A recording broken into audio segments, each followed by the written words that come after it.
Tamil big pass வரலாற்றிலே வந்து பார்த்தீங்கன்னா, ரொம்ப ரொம்ப ஒரு ஒர்ஸ்ட்டு சீசன் அப்படின்னா, இந்த சீசன் 8 தான்.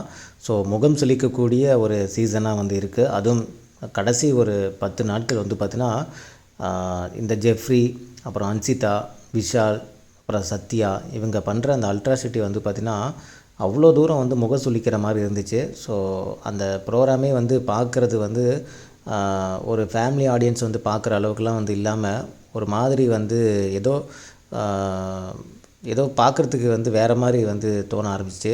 எஸ்பெஷலி வந்து பார்த்தோன்னா ஜெஃப்ரி. ஸோ ஜெஃப்ரி, இந்த அன்சிதா, விஷால், ஸோ இவங்கெல்லாம் வந்து இது எப்படி எந்த மாதிரி இந்த இடத்துல பொது இடத்துல இவ்வளோ மக்கள் பார்க்குறாங்க அப்படிங்கிற இடத்துல எந்த மாதிரியான பிஹேவியர் வந்து பண்ணுறாங்க அப்படின்னு பாருங்கள். ஜெஃப்ரிலாம் வந்து பார்த்தீங்கன்னா உண்மையிலுமே எவ்வளோ பேர் வாய்ப்பு கிடைக்காம எங்கெங்கேயோ எப்படி எப்படிலாம் இருந்து வந்து பார்த்தோன்னா வாய்ப்பு கிடைக்காம கவலைப்பட்டுருக்காங்க.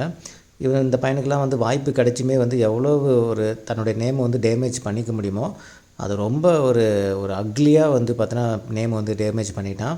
ஸோ அவங்க பண்ணுறதெல்லாம் ஃபன்னின்னு நினச்சிக்கிறாங்க, அவங்க பண்ணுறதெல்லாம் மக்கள் ரசிப்பாங்க அப்படிங்கிற மாதிரி